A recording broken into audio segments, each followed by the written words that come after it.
જામનગરના ward number 9 માં તિરંગાના અનાદરનો ગંભીર આક્ષેપ, ગટરમાં રાષ્ટ્રધ્વજ રઝળતા હોવાનો દાવો। જામનગર વોર્ડ નંબર 9 માં તિરંગાનો અનાદરનો આક્ષેપ, ગટરમાં રાષ્ટ્રધ્વજ રઝળતા હોવાનો દાવો।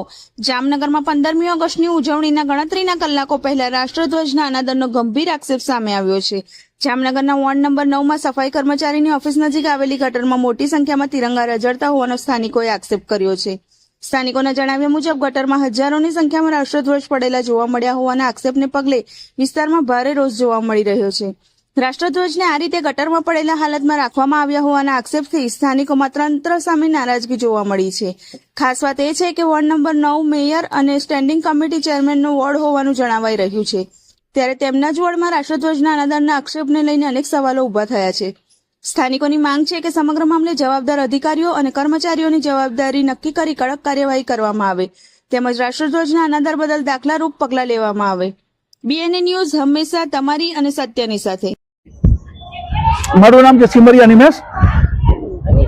આજે 15મી ઓગસ્ટને ગણતરીની કલાકો ચાલુ બાકી છે અને સમગ્ર વિશ્વની અંદર જ્યારે તાન બાન ને શાંતિ તિરંગો જ્યારે લેવામાં આવે છે, તિરંગો જ્યારે ફરકાવવામાં આવે છે, ત્યારે જામનગરની અંદર વોર્ડ નંબર 9 ની અંદર જે સફાઈ કર્મચારીઓની ઓફિસ છે તેની અંદર તિરંગાનું ઘોર અપમાન કરવામાં આવ્યું છે। હજારોની સંખ્યામાં રાષ્ટ્રીય ધ્વજ છે તે ગટરમાં છે। ત્યાં એ છે કે ઓફિસ કે જેને સફાઈનું સમગ્ર જામનગરની અંદર જ્યારે પોતાનું કામ હોય ને તેની જ ઓફિસની અંદર આવું તિરંગાનું ઘોર અપમાન થઈ રહ્યું છે, તે એક શરમજનક બાબત છે। ખરેખર આ વોર્ડ નંબર 9 એવો છે કે જેની અંદર મેયર અને ચેરમેન બંને આ વોર્ડમાંથી આવે છે, છતાં પણ એનું વોકિંગ ડિસ્ટન્સ છે, છતાં આ વોર્ડની અંદર આવી બેદરકારી તમામ અધિકારીઓ જે લગત અધિકારી હોય, જવાબદાર અધિકારી હોય, તેના ઉપર કાયદેસરની કાર્યવાહી થવી જોઈએ અને દેશના અપમાનનો બદલો, રાષ્ટ્રીય ધ્વજના અપમાનનો બદલો ને દાખલારૂપ બેસાડવો જોઈએ। જય હિન્દ, જય ભારત।